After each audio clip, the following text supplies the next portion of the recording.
Hey learners, welcome to Manifested Online Classes. So I'm Masimboya. So in the previous lesson, I introduced to you the parts of speech in English. We said that the parts of speech are 8 in number, and we discussed each part of speech, giving an explanation of what the part of speech stands for or what role it plays in a sentence. I gave examples, and where necessary, we constructed sentences to show how it is used in the sentence. So we particularly talked about nouns as the first part of speech. We talked about verbs, we talked about adverbs, we talked about adjectives, we talked about pronouns, we talked about conjunctions, prepositions, and lastly, we talked about the interjunctions. So from now henceforth, from this lesson to all the other lessons, we'll be discussing each part of speech independently. So first and foremost, we're going to start with the nouns. So remember, I said the order had been arranged from the most important, like the ones that we use are very common within the language. So we had started with nouns. So that is what we're going to be talking about in our today's lesson. So we're going to be talking about the nouns. So I hope you can remember what we had said about nouns, especially the definition that we gave of what qualifies a word to be a noun. So I hope you remember that, but I'm going to remind you that we said a noun is a name of either a person, a thing, a place, a feeling, an idea, or an animal.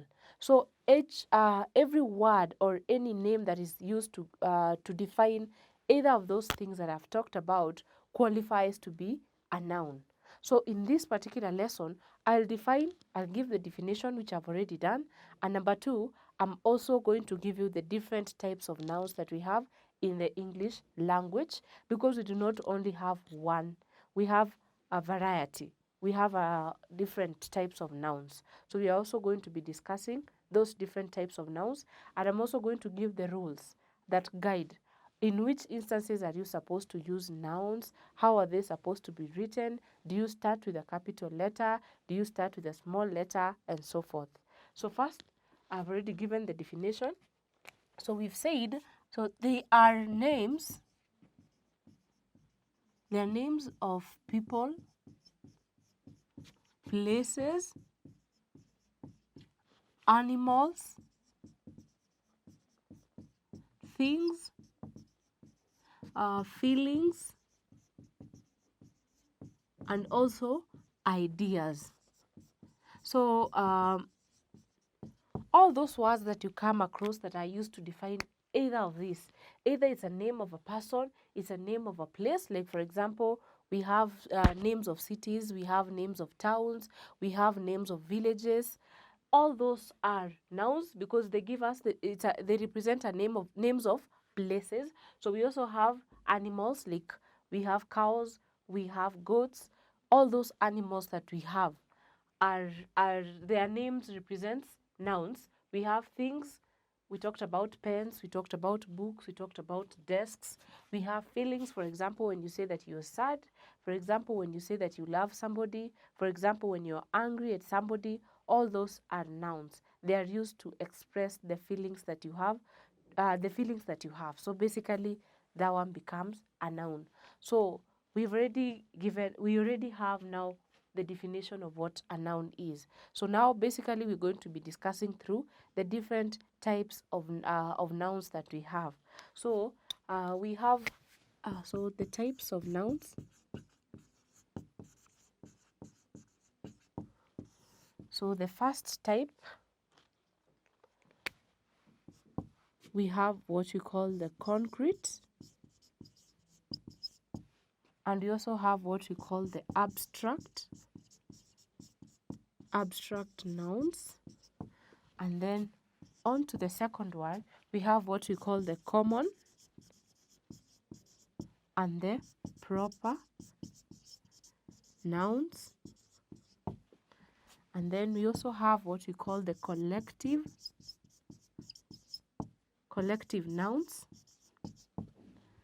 And then we have what we call the countable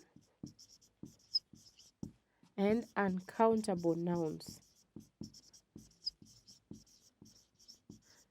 So in general, we have 7 types of nouns in the English language. So if you notice, concrete is a class by itself, and abstract is also another class by itself. The reason why I've written them this way is because concrete and abstract nouns are related. The difference is only, there's a very slight difference between the concrete and the abstract nouns.